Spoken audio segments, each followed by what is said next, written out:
আজাদের নারী, নিষিদ্ধ নারী, মুক্ত নারী।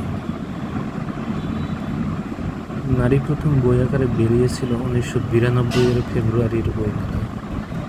বেরোতে একটু দেরি হয়ে গিয়েছিল এবং মেলার শেষ দিকে বেরোতে না বেরোতেই শেষ হয়ে গিয়েছিল প্রথম সংস্করণ।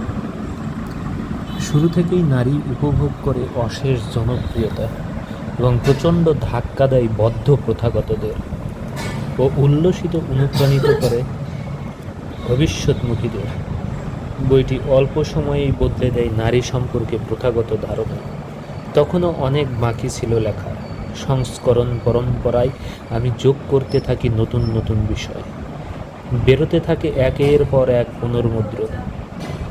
নারী নন্দিত হয়েছিল ব্যাপকভাবে এবং হয়ে উঠেছিল মৌলবাদীদের আক্রমণের লক্ষ্য।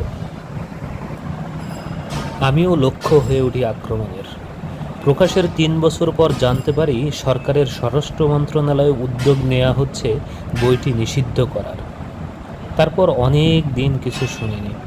হঠাৎ 19 নভেম্বর 1995-এ আমার অনুজ টেলিফোনে জানায় যে নারী নিষিদ্ধ করা হয়েছে।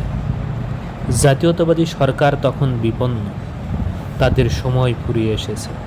চলছে তীব্র আন্দোলন। পতনের আগে তাড়াহুড়ো করে তারা নিষিদ্ধ করে যায় বইটি। বইটিকে যে নিষিদ্ধ করা হয়েছে তা আমি নিশ্চিতভাবে জানতে পারি পরদিন পত্রিকা পড়ে। নারী নিষিদ্ধকরণের বিরুদ্ধে দেশে বিদেশে প্রতিবাদ হয়েছিল, কিন্তু প্রতিবাদে আমাদের কোনো সরকারই বিচলিত হয় না। অটলতাই তারা অদ্বিতীয়। বাংলাবাজার পত্রিকা প্রথম পাতায় প্রকাশ করে দীর্ঘ প্রতিবেদন, যার শিরোনাম ছিল নারী বাজেয়াপ্ত। লেখক হুমায়ুন আজাদ বললেন, আমার হাসি পেয়েছে। একদিন ওরাই অনুতপ্ত হবে। বিভিন্ন পত্রিকায় বেরোতে থাকে সম্পাদকীয় ও উপসম্পাদকীয়। সংবাদে সম্পাদকীয় বেরোয় নারী। ডেইলি স্টারে সম্পাদকীয় বেরোয় এ ফুলিশ ব্যান। আমেরিকার উইমেন্স ওয়ার্ল্ড দীর্ঘ প্রবন্ধ প্রকাশ করে, ঢাকা ব্যান্স হুমায়ুন আজাদস নারী নামে। এমন বহু সম্পাদকীয় ও উপসম্পাদকীয় বেরিয়ে জানাই যে বইটির নিষিদ্ধকরণ তারা মেনে নেননি। বিবেকের কাছে আমাদের কোনো সরকার কখনো পরাস্ত হয়নি, জাতীয়তাবাদীরাও হয়নি। নারী নিষিদ্ধ করা কি ঠিক হয়েছে? আমার মনে প্রশ্ন জাগে। আমি বিনোদনকারী নই। আমার অনেক কিছুই আপত্তিকর প্রথাগতদের কাছে। আমি তো কিছুই মেনে নিইনি যা তাদের পুজোর বিষয়। আমার সব বই কি নিষিদ্ধ হতে পারে না? কিন্তু প্রকৃত বইকে কেউ নিষিদ্ধ করে রাখতে পারে না। যারা নিষিদ্ধ করে তারা ধ্বংস হয়, বেঁচে থাকে বই। এ পর্যন্ত নিষিদ্ধ হয়েছে যত প্রকৃত বই, সেগুলোর কোনোটিই লুপ্ত হয়ে যায়নি, আরও জীবন্ত হয়ে উঠেছে। দেখিয়ে দিয়েছে সারা যারা নিষিদ্ধ করেছে তারাই ছিল ভ্রান্ত। কি অপরাধে নিষিদ্ধ করেছে বইটি? সরকার আমাকে কিছুই জানায়নি। তাই আমি একজন অনুরাগীকে দিয়ে স্বরাষ্ট্র মন্ত্রণালয় থেকে প্রাসঙ্গিক কাগজপত্র সংগ্রহের চেষ্টা করি। কাগজপত্র পেয়ে আমি বেদনার প্রকট। দেখি নারী নিষিদ্ধকরণের আদেশ প্রচারিত হয়েছে একজন সহকারী সচিবের স্বাক্ষরে, যে নারী। আদেশে বলা হয়েছে, পুস্তকটিতে মুসলমানদের ধর্মীয় অনুভূতি তথা মৌলিক বিশ্বাসের পরিপন্থী আপত্তিকর বক্তব্য প্রকাশিত হওয়ায় সরকার কর্তৃক ফৌজদারি কার্যবিধির 99 ক ধারার ক্ষমতা বলে বর্ণিত পুস্তকটি বাজেয়াপ্ত হইল। সাথে 2 পাতার একটি সুপারিশ, যা করেছে ইসলামিক ফাউন্ডেশনের 2টি বিশেষজ্ঞ, একটি দ্বীনি দাওয়াত ও সংস্কৃতি বিভাগের আর একটি ইমাম প্রশিক্ষণ একাডেমির পরিচালক। তারা এ বিশাল বইটি থেকে 14টি বাক্য উদ্ধৃত করে পরামর্শ দিয়েছে। উপরোক্ত উদ্ধৃতি ও মন্তব্যের প্রেক্ষিতে বইটি বাজেয়াপ্ত করার সুপারিশ করা যায়। এত বড় বইটি পড়ার শক্তি ওই 2 মৌলবাদীর ছিল না। তারা বইটি থেকে কয়েকটি বাক্য তুলে পরামর্শ দেয় নিষিদ্ধ করার। ওইগুলোর মধ্যে রয়েছে নারীর প্রধান শত্রু এখন মৌলবাদ। 1991 এর উপসাগরীয় যুদ্ধের পূর্ব মুহূর্তে সৌদি আরবের মতো আদিম পিতৃতন্ত্র নারীদের ঘর থেকে বের করে লাগিয়েছে নানা কাজে ধরনের বাক্য। নারীর নিষিদ্ধকরণ আমি মেনে নিইনি।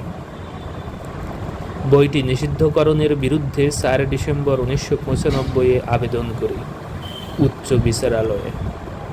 আইনজীবী ছিলেন ব্যারিস্টার আমিরুল ইসলাম, ইদ্রিসুর রহমান, ব্যারিস্টার তানিয়া আমির, শিরিন শারমিন চৌধুরী। বইটি নিষিদ্ধকরণ আদেশকে কেন অবৈধ বলে গণ্য করা হবে না 7 দিনের মধ্যে তার কারণ দর্শানোর জন্যে স্বরাষ্ট্র ও তথ্য মন্ত্রণালয়ের সচিব ও আরও 2 জনকে নির্দেশ দেয় উচ্চ বিচারালয়। বামন কুৎসিত মৌলবাদী একটি লোক আমার সাথে দেখা করে। সে জানায় তারই আবেদনে নিষিদ্ধ হয়েছে নারী। আমি তার দিকে তাকিয়ে থাকি কিছুক্ষণ। তারপর কেটে যায় দিনের পর দিন, মাসের পর মাস, বছরের পর বছর। কিছুই শোনা যায় না। আমি ক্লান্ত হয়ে পড়ি। মামলার কথা প্রায় ভুলে যাই। 29 ফেব্রুয়ারি 2000-এ ব্যারিস্টার আমিরুল ইসলাম এক ডিভিশন বেঞ্চে নারীর মামলাটি গ্রহণ করার আবেদন করেন। তার আবেদন গৃহীত হয়ে যায়। আমি কৃতজ্ঞ ব্যারিস্টার আমিরুল ইসলামের কাছে। আমি জানতামও না তিনি আবেদন করেছেন। পরের দিন জানতে পারি। তারপর দ্রুত এগোই মামলাটি। 7 মার্চ 2000-এ 2 জন বিচারপতি রায় দেন যে নারী নিষিদ্ধকরণ আদেশ অবৈধ। আমি উপস্থিত ছিলাম। প্রথম বুঝতে পারিনি যে একটি ঐতিহাসিক রায় ঘোষিত হয়ে গেছে। যখন বুঝতে পারি তখন উল্লসিত হয়ে উঠতে পারিনি। আমি বেদনা বোধ করতে থাকি দেশের কথা ভেবে। একই বদ্ধ অন্ধ সমাজের লেখক আমি, যেখানে অবৈধভাবে একটি বই নিষিদ্ধ হয়ে থাকে বছরের পর বছর। এটি যে একটি ঐতিহাসিক যুগান্তকারী রায় তা বুঝতে পারেনি আমাদের পত্রিকাগুলো। পরের দিন দেখি তারা মেতে আছে তুচ্ছ ব্যাপার নিয়ে। চিন্তা ও বক্তব্য প্রকাশের আমাদের রয়েছে যে সাংবিধানিক অধিকার, যা মেনে চলছিল না সরকারগুলো। আমাদের উচ্চ বিচারালয় যে বক্তব্য প্রকাশের অধিকারকে স্বীকৃতি দিয়েছে তা বুঝে উঠতে পারেননি তারা। অশুভ তারা বোঝেন, শুভ বোঝেন না। নারী সম্ভবত বাংলাদেশে একমাত্র বই যেটি উচ্চ বিচারালয়ের আদেশে পেয়েছে পুনঃপ্রকাশের অধিকার। এটি এক বিরাট ঘটনা, শুধু নারীর জন্য নয়, বাংলাদেশের চিন্তা ও সৃজনশীলতার জন্য। কোনো মৌলিক লেখকই মেনে নিতে পারে না প্রথাগত বিশ্বাস, সিদ্ধান্ত, নির্দেশ। তার কাজ ওসব বিশ্বাস, সিদ্ধান্ত, নির্দেশ অতিক্রম করে যাওয়া। যদিও আমাদের লেখকেরা প্রথাগত বিশ্বাস, সিদ্ধান্ত, নির্দেশেই স্বস্তি বোধ করেন। রাষ্ট্রের উচিত নয় কোনো ভাবাদর্শ অধিবাসীদের ওপর চাপিয়ে দেওয়া, কেননা সমস্ত ভাবাদর্শই ভুল ও অচিরস্থায়ী। ধর্মানুভূতি এক বাজে কথা, এটা বস্তুনিষ্ঠভাবে প্রমাণ সম্ভব নয়। রাষ্ট্র বিশ্বাস করতে পারে ভূতপ্রেতে, কিন্তু কোনো মননশীল মানুষের পক্ষে তা মেনে নেওয়া অসম্ভব। পৃথিবী এখন যেসব বিশ্বাস পোষণ করে তার সবই ভুল, কেননা সেগুলো পৌরাণিক। রাষ্ট্রগুলো আজও আমাদের পৌরাণিক জগতে বাস করতে বাধ্য করে। আমি পৌরাণিক সংস্কৃতি ও অসভ্যতা থেকে বেরিয়ে পড়তে চাই। নারীর পাতায় পাতায় সেই অভিলাষ রয়েছে। অজস্র পাঠক অপেক্ষা করে ছিলেন নারীর জন্য। আমি সুখী যে বইটি আবার তাদের হাতে পৌঁছল। 14 ফুলার রোড, ঢাকা বিশ্ববিদ্যালয় আবাসিক এলাকা, 6 চৈত্র 1406, 20 মার্চ 2000। হুমায়ুন আজাদ।